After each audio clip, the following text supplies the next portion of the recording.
ये हिरोशिमा परमाणु बम विस्फोट की असली फुटेज है, जिसमें दुश्मन परमाणु विस्फोट की पेंटिंग में बदल जाता है। हिरोशिमा के दुश्मन झूलते रहे, कुछ दुश्मन साम्राज्यवादी विचार फैला रहे हैं, कुछ दुश्मन 2000 छोटे बच्चों का ब्रेन वॉश कर रहे हैं और कुछ दुश्मन साम्राज्यवादी उत्तराधिकारी चुन रहे हैं।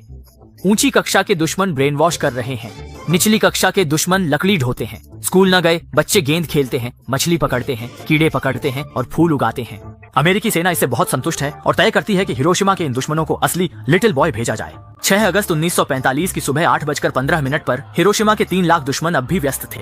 जैसे ही घड़ी की सुइयां आगे बढ़ती हैं, अचानक परमाणु विस्फोट की चमक छा जाती है। 12,000 मीटर ऊंचा मशरूम बादल जमीन से उठता है और हिरोशिमा के 3 लाख दुश्मनों के लिए प्रलय का दिन ले आता है। परमाणु बम के विस्फोट में 70,100 दुश्मन मारे जाते हैं। सिर्फ एक मानव आकृति की काली छाया जो परमाणु बम से सफेद हुई सीढ़ियों पर पड़ी रह जाती है। परमाणु विस्फोट से 3 लाख डिग्री की अत्यधिक गर्मी और विकिरण भरी आंधी पैदा होती है, जो पल भर में ताजे फूलों को सुखाकर मुरझा देती है और देखते ही देखते मछली के तालाब को रेतीले तट में बदल देती है। इसके बाद यह जलती हुई आंधी एक भुने हुए पक्षी के देवता का रूप ले लेती है और हिरोशिमा का तापमान 6000 डिग्री सेल्सियस तक पहुंचा देती है। फिर यह बाकी बचे दुश्मनों को जिंदा भूनकर सीधे यासुकुनी श्राइन भेज देती है। एटॉमिक बम विस्फोट में 68,000 जापानी सैनिक घायल हुए, 20,000 सैनिक सीधे परमाणु विस्फोट से अंधे हो गए और जमीन पर केंचुए की तरह रेंगते हुए जिंदा रहने की कोशिश कर रहे थे। अत्यधिक गर्मी ने उन्हें यासुकुनी श्राइन क्षेत्र में पहुंचा दिया। विकिरण तूफान ने बचे हुए जापानी सैनिकों को भूनना शुरू कर दिया। वे जिंदा जलकर मरना नहीं चाहते थे, इसलिए जल्दी पानी के स्रोतों की ओर भागे। दूसरों से पहले पानी पाने के लिए उन्होंने छोटे बच्चों को भी रास्ते में छोड़ दिया ताकि वे खुद बच सकें। लेकिन रास्ते के किनारे के पानी के स्रोत परमाणु बम के विस्फोट से उबल चुके थे, जिससे वे अपनी गर्मी कम नहीं कर सके। अंततः वे सैनिक झोंबी की तरह नदी की ओर बढ़ने लगे, जीवन बचाने की बेकार कोशिशें करते हुए।